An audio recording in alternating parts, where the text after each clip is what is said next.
Congratulations. You just finished a great podcast interview. You connected with the host. You connected with the audience. This is awesome. Don't forget to build the relationship. Don't forget to thank the host. Now, some people may say, thank the host. They should be thanking me because I just gave them great content. I just gave them my time. To these people, I say, get over yourself. Put your ego aside. Stop being such a narcissist, right?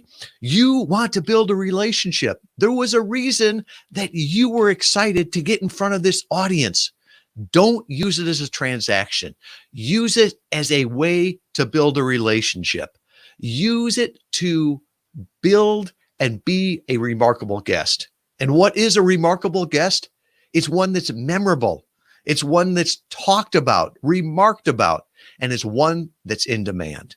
Hi, this is Tom Schwab with Interview Valet, and here are the 10 ways that we teach our clients to say thank you after a podcast interview. The first one, leave a rating and review on the podcast. Often you should do this even before the show when you listen to it, but make sure you mention, hey, I was honored to be a guest on the show. I was on this episode. Mention something about it. I tell you what, podcasters listen for their names. They look for ratings and reviews. If you leave it, they will notice. That's how people find their podcast. Number 2, give them a social media shout out. Right before the podcast interview, you should have connected with them on all this different social media platforms. How easy is it after a podcast interview to just put up a little tweet, a video, a mention on your social media? Hey, I just had a great interview with such and such from this podcast. This is what we talked about. So excited for the world to hear it.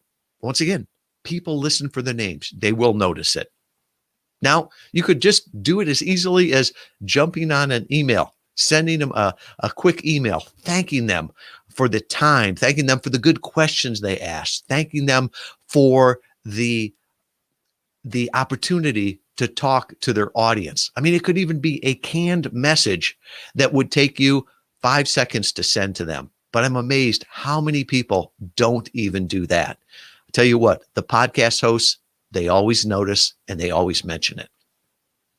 So we talked about going to email. Well, if you've got their phone number, often they give that to you. Send them a text. Send them a quick text that say, hey, thank you for being on the show. Now, why do you want to do this? Once you text somebody, you're in their phone now.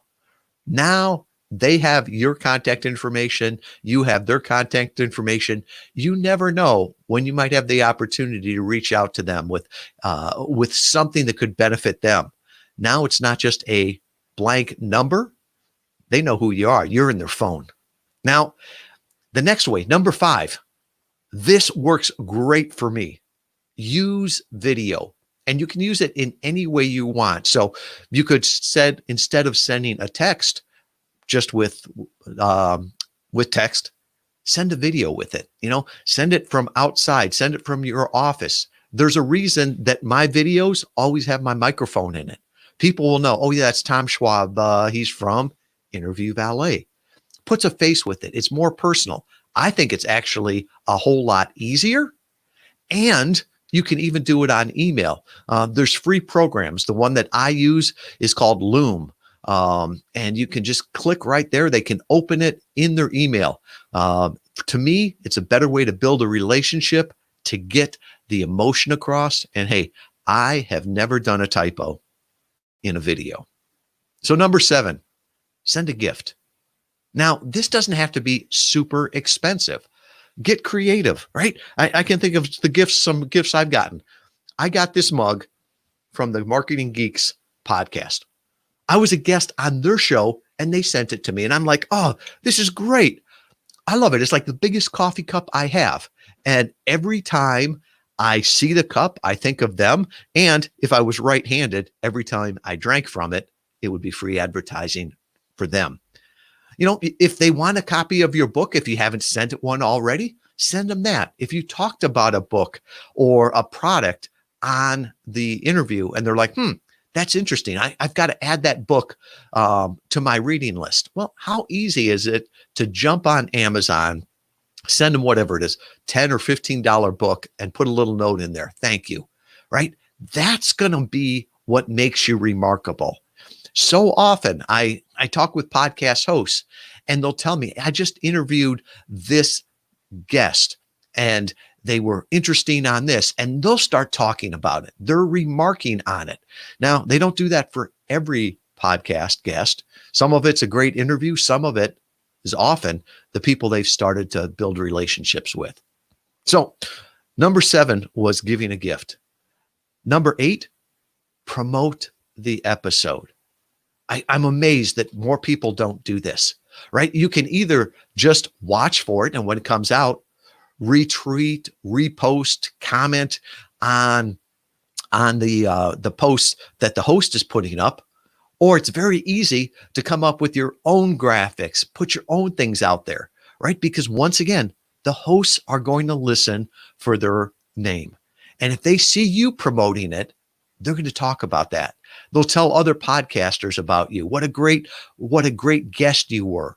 If you keep coming up, they're going to mention it more to their audience. It's amazing. Sometimes you hear a podcast host that always references, hey, I did a previous episode with this person.